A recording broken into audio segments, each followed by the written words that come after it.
ఓం శాంతి 9/9/2025 సాకార ఈశ్వరీయ మధుర మహావాక్యాలు. మధురమైన పిల్లలారా, మీపై మీరే కృప చూపుకోవాలి. చదువులో గ్యాలప్ చేయండి, అంటే వేగం పెంచండి. ఏవైనా వికర్మలు చేసి మీ రిజిస్టర్ను పాడు చేసుకోకండి. ప్రశ్న: ఈ ఉన్నతమైన చదువులో ఉత్తీర్ణులయ్యేందుకు మీకు ఏ ముఖ్య శిక్షణ లభిస్తుంది? అందుకు ఏ విషయంపై విశేషమైన గమనం ఉంచాలి? జవాబు: ఈ చదువులో పాస్ అయ్యేందుకు కళ్ళను చాలా పవిత్రంగా చేసుకోవాలి. ఎందుకంటే ఈ కళ్ళు చాలా మోసం చేస్తాయి. ఇవే క్రిమినల్గా, వికారీగా అవుతాయి. శరీరాన్ని చూసుట వలన కర్మేంద్రియాలలో చంచలత వస్తుంది. కనుక కళ్ళు ఎప్పుడు క్రిమినల్గా ఉండరాదు. పవిత్రంగా అయ్యేందుకు సోదరి సోదరులుగా ఉండండి. ఆత్మభావనతో ఆత్మ భాయిగా ఉండండి. స్మృతి యాత్రపై పూర్తి గమనం ఇవ్వండి. పాట: ధైర్యం వహించు మనస్సా. ఓం శాంతి. ఓం శాంతి అని ఎవరు చెప్పారు? అనంతమైన తండ్రి అనంతమైన పిల్లలకు చెప్తున్నారు. ఎవరైనా మనిషి అనారోగ్యంగా ఉంటే అతనికి ధైర్యం ఇవ్వబడుతుంది. ధైర్యంగా ఉండండి, మీ అనారోగ్యం దూరం అవుతుంది, మీ దుఃఖాలన్నీ దూరం అవుతాయి అని అతనిని సంతోషపరిచేందుకు ధైర్యం ఇవ్వబడుతుంది. ఇప్పుడు అవి హద్దులోని విషయాలు, ఇది అనంతమైన విషయం. వీరికి ఎంతమంది పిల్లలు ఉంటారు? అందరినీ దుఃఖం నుండి విడిపించాలి. ఇది కూడా పిల్లలైనా మీకు మాత్రమే తెలుసు, మీరిది మర్చిపోరాదు. సర్వులకు సద్గతినిచ్చేందుకు తండ్రి వచ్చారు. అందరి సద్గతి దాత అన్నప్పుడు అందరూ దుర్గతిలో ఉన్నారు అని అర్థం. పూర్తి ప్రపంచంలోని మనుష్య మాతృలు, వారిలో కూడా ముఖ్యంగా భారతదేశంలోని వారు అని చెప్పబడుతుంది. ముఖ్యంగా మీరు సుఖధామంలోకి వెళ్తారు, మిగిలిన వారంతా శాంతిధామానికి వెళ్తారు. తప్పకుండా ఒకప్పుడు మనము సుఖధామంలో ఉండేవారము అని, అప్పుడు ఇతర ధర్మాల వారు శాంతిధామంలో ఉండేవారు అని మీ బుద్ధిలోకి వస్తుంది. బాబా వచ్చి భారతదేశాన్ని సుఖధామంగా చేశారు కనుక ప్రచారం కూడా ఇలా చేయాల్సి ఉంటుంది. ప్రతి 5000 సంవత్సరాల తర్వాత నిరాకార శివబాబా వస్తారు అని అర్థం చేయించాలి. వారు సర్వుల పిత, మిగిలిన వారంతా సోదరులు. తండ్రి నుండి ఆస్తి తీసుకునేందుకు సోదరులే పురుషార్థం చేస్తారు, అంతేకాని తండ్రులు పురుషార్థం చెయ్యరు. అందరూ తండ్రులే. అయితే ఆస్తి ఎవరి నుండి తీసుకుంటారు? సోదరుల నుండి తీసుకుంటారా? ఇది జరగదు. ఇది చాలా సహజమైన విషయమని మీకు తెలుసు. సత్యుగంలో ఒక్క దేవీ దేవతా ధర్మం మాత్రమే ఉంటుంది. మిగిలిన ఆత్మలందరూ ముక్తిధామానికి వెళ్ళిపోతారు. ప్రపంచ చరిత్ర, భూగోళాలు పునరావృతం అవుతాయి అని అన్నప్పుడు తప్పకుండా ఒకే చరిత్ర, భూగోళాలు ఉంటాయి. అదే పునరావృతం అవుతూ ఉంటుంది. కలియుగం తర్వాత మళ్ళీ సత్యుగం వస్తుంది. రెండింటి మధ్యలో మళ్ళీ తప్పకుండా సంగమ యుగం కూడా ఉంటుంది. దీనిని సుప్రీం పురుషోత్తమ కళ్యాణకారి యుగం అని అంటారు.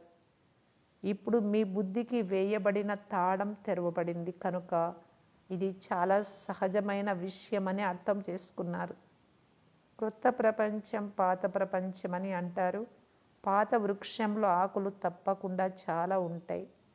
క్రొత్త వృక్షంలో ఆకులు కొద్దిగానే ఉంటాయి. అది సతో ప్రధాన ప్రపంచం. దీనిని తమో ప్రధాన ప్రపంచం అని అంటారు.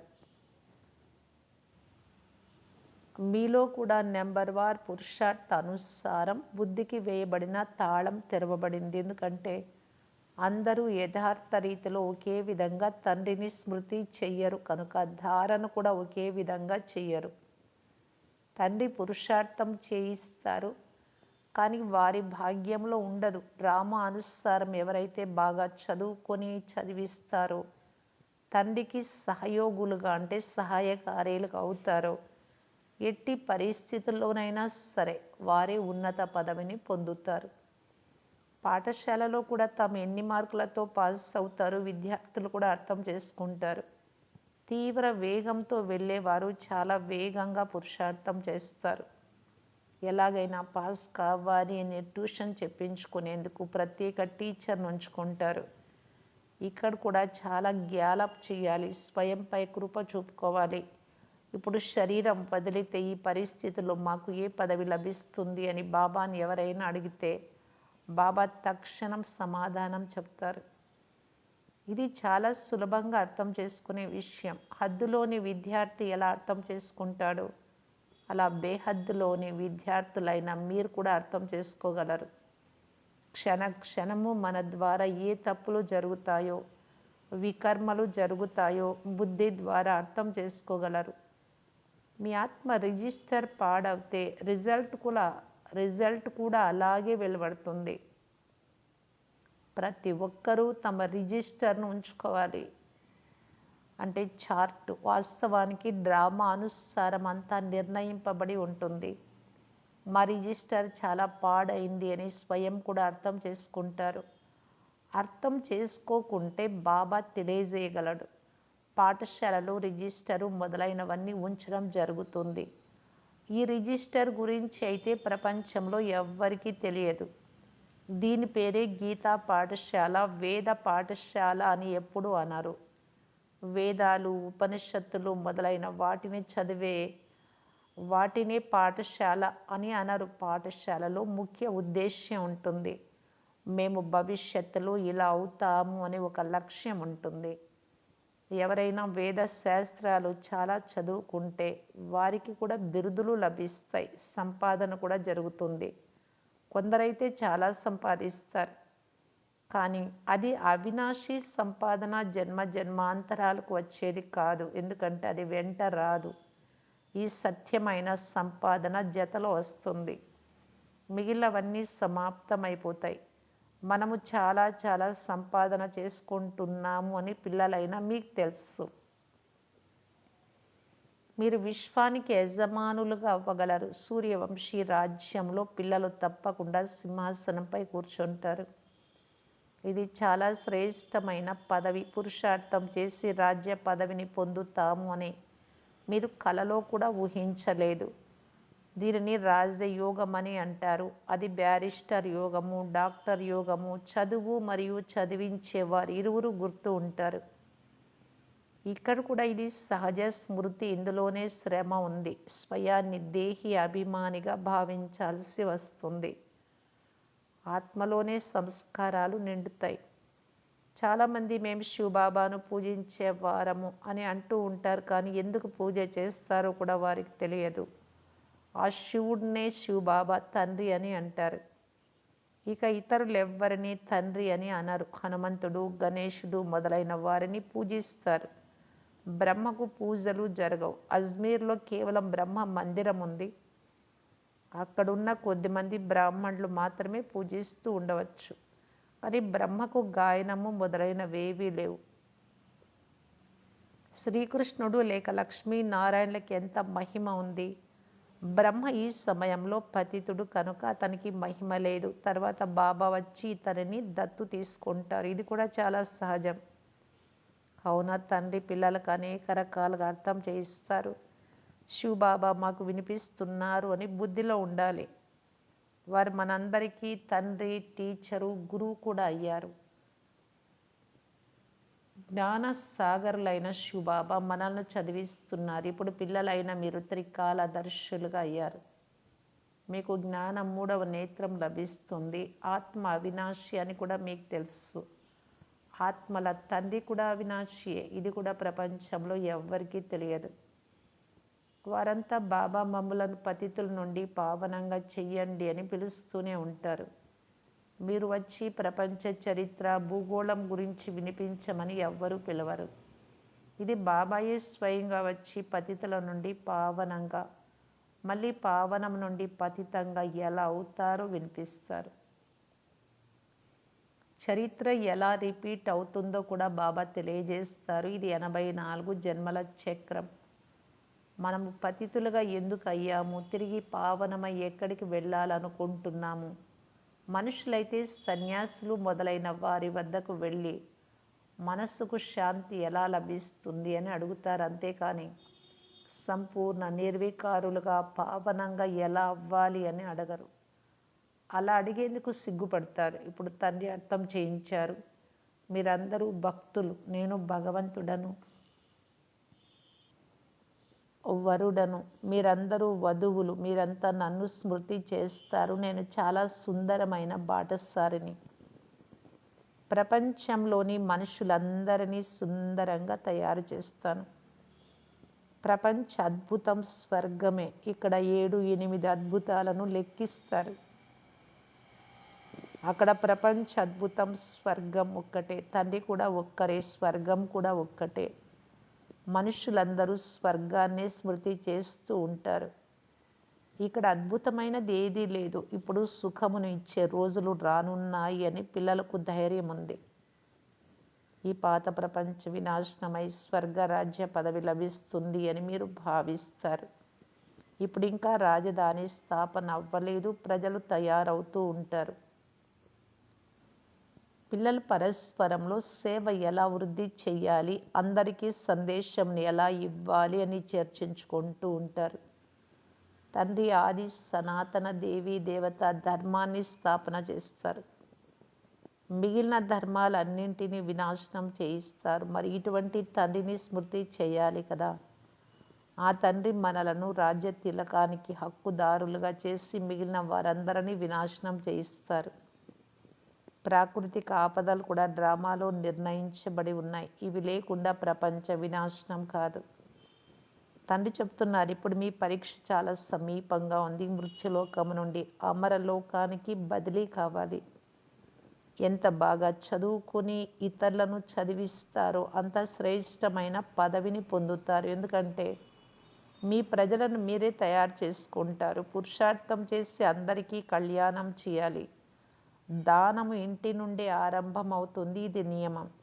మొదట ఇంటిలోని వారికి, బంధుమిత్రులు, వంశం వారు మొదలైన వారికి జ్ఞానం ఇవ్వాలి.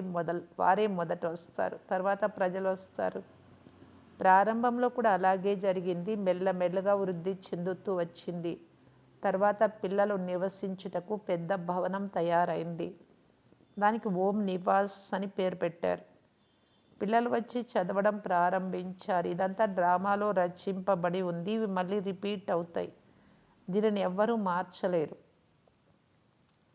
ఈ చదువు ఎంతో శ్రేష్టమైనది. స్మృతి యాత్రయే ముఖ్యమైనది. ముఖ్యంగా కళ్ళు ఎక్కువగా మోసం చేస్తాయి.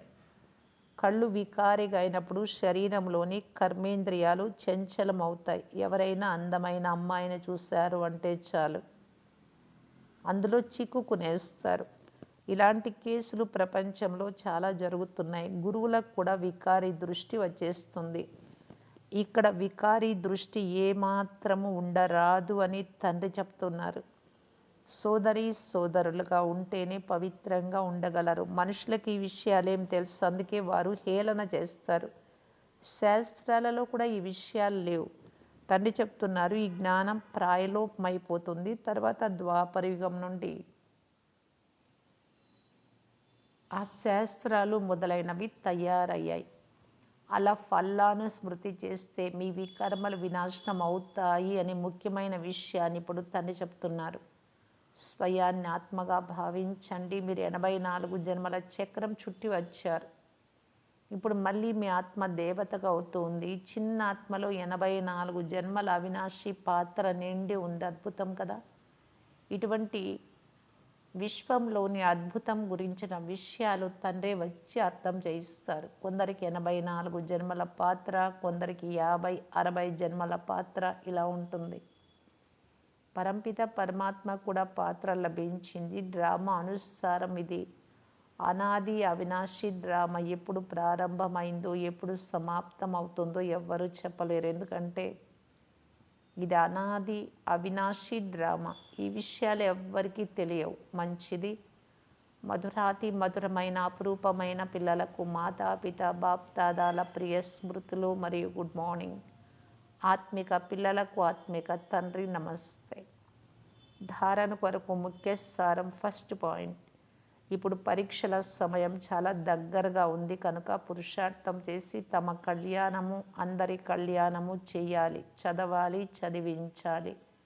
దానం ఇంటి నుండే ప్రారంభం అవుతుంది, జ్ఞానదానం. సెకండ్ పాయింట్, దేహి అభిమానులుగా అయ్యి అవినాశి సత్యమైన సంపాదన జమ చేసుకోవాలి. మీ రిజిస్టర్ను చార్ట్ ఉంచుకోవాలి. రిజిస్టర్ చెడిపోయే విధంగా ఏవి కర్మలు చేయరాదు. వరదానము, అందరికీ ఉత్సాహ ఉల్లాసాల సహయోగం ఇచ్చి శక్తిశాలిగా చేసే సత్యమైన సేవాధారి భవ. సేవాధారి అనగా సర్వులకు ఉత్సాహ ఉల్లాసాల సహయోగం ఇచ్చి శక్తిశాలిగా తయారు చేయువారు. ఇప్పుడు సమయం తక్కువగా ఉంది మరియు రాబోయే రచన ఎక్కువలో ఎక్కువగా ఉంది. చాలామంది వచ్చేసారు అని కేవలం ఇంత మాత్రం సంఖ్యతోనే సంతోషపడిపోకండి. ఇప్పుడు ఇంకా సంఖ్య చాలా వృద్ధి చెందుతుంది. అందువలన మీరు ఏ పాలన అయితే తీసుకున్నారో దానికి రిటర్న్ ఇతరులందరికీ ఇవ్వండి. వచ్చేటటువంటి నిర్బల్ ఆత్మలకు సహయోగులుగా అయ్యి వారిని కూడా సమర్థంగా అచల్ అడోల్గా తయారు చేయండి. అప్పుడు మిమ్మల్ని సత్యమైన సేవాదారులని అంటారు. స్లోగన్, ఆత్మను ఎప్పుడు, ఎక్కడ మరియు ఎలా కావాలి అంటే అలా స్థితం చేసుకోండి. ఇది ఆత్మిక డ్రిల్. పరంధామం అంటే పరంధామం పైన, సూక్ష్మవతనం అంటే సూక్ష్మవతనంలో, ఫరిస్తా రూపంలో ఉండే బాప్దాదా పైన, లేదు విశ్వాత్మలందరికీ సేవ చేయాలి, మనసా సేవ అంటే గ్లోబు పైన, కల్పవృక్షం వేర్ల భాగంలో, ఇలాగా ఎలా కావాలి అంటే అలా మనస్సును స్థితం చేసుకోవడమే ఆత్మిక డ్రిల్. అవ్యక్త సూచన, ఇప్పుడు లగన్ అనే అగ్నిని ప్రజ్వలితం చేసి యోగాన్ని జ్వాలారూపంగా చేసుకోవటానికి బాప్దాదా తెలియజేస్తున్నారు. శక్తిశాలి మనస్సుకు గుర్తు, ఒక్క సెకండ్లో ఎక్కడికి కావాలి అంటే అక్కడికి చేరుకోవాలి. మనస్సుకు ఎప్పుడైతే ఎగరడం వస్తుందో, అభ్యాసం అయిపోతుందో, అప్పుడు సెకండ్లో ఎక్కడికి కావాలి అంటే అక్కడికి చేరుకోగలదు. ఇప్పుడిప్పుడే సాకారవతనంలో, ఇప్పుడిప్పుడే పరంధామంలో సెకండ్ యొక్క వేగంతో చేరుకోవాలి. ఇప్పుడు ఈ అభ్యాసాన్ని పెంచండి. ఓం శాంతి.